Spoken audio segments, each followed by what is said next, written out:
Thomas and the Treasure. Rendon Docks is a very busy place.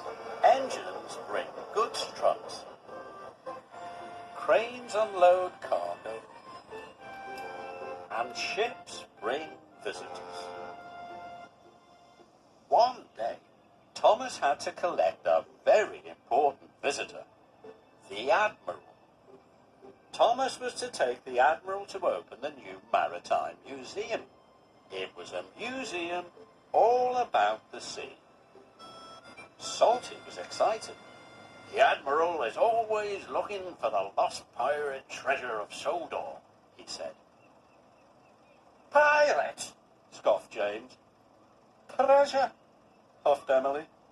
Yes, said Salty, but no one has ever found it. Salty told them that there were 3 clues. First, find the eagle of the mountains. Its beak will point to the clouds, not in the sky.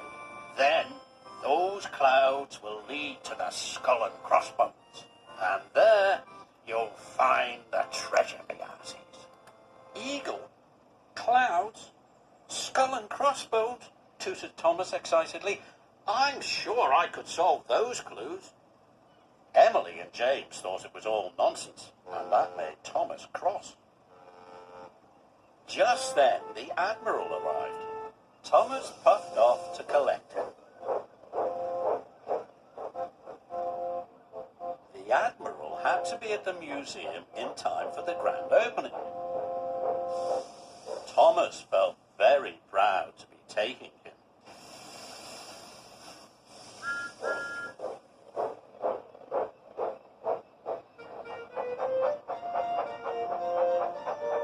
What if I arrive with the Admiral and a chest of pirate treasure?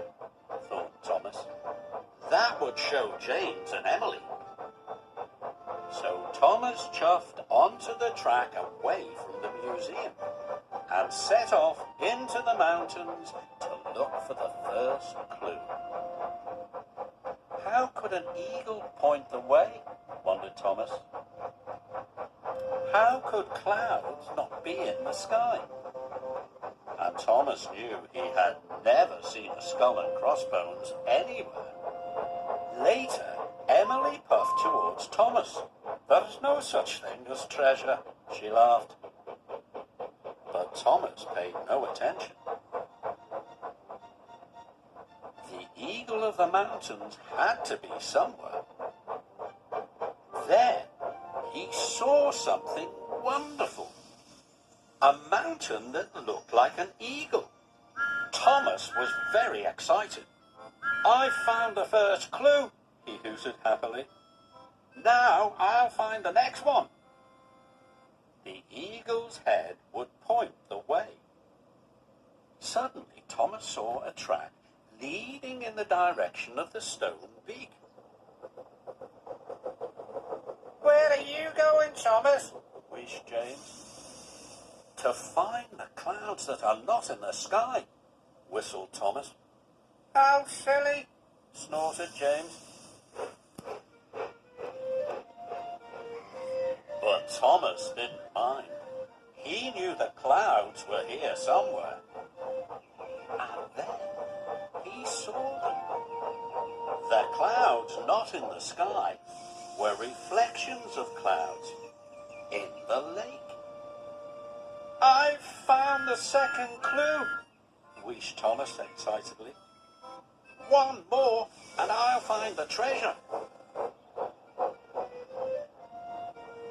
Thomas looked for a long time, and he forgot all about the Admiral. Then Harold arrived with the Fat Controller. The Admiral is late for the opening of the museum, he boomed crossly. You have been unreliable, added the Fat Controller. Harold will now take the Admiral to the museum. Thomas felt very foolish. If only he hadn't spent so much time looking for the clues. Fancy believing in a silly old story, laughed Harold.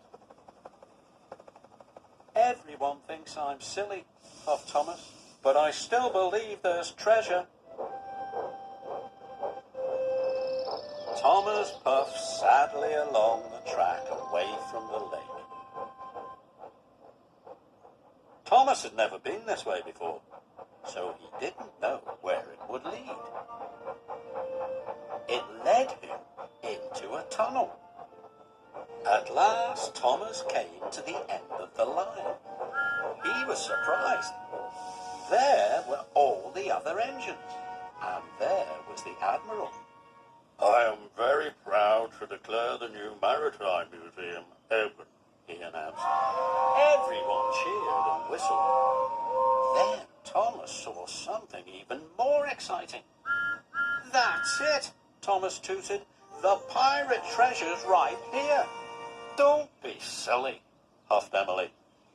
"Everyone knows it's just a silly old story," snorted James. Well, Thomas knew he was right.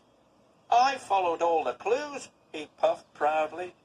"Then you have found the skull and crossbones," cried the Admiral. Everyone was surprised. "Someone, get me a shovel." The Admiral was so excited, he dug for the pirate treasure himself. He found a big wooden chest. Inside it was the pirate treasure. "The pirate treasure will be the most important thing in the whole museum," said the Admiral. "Thomas," boomed the Fat Controller, "you have made this the best opening ever." Thomas was very proud. He had been right to believe in Salty's story. He had found the treasure.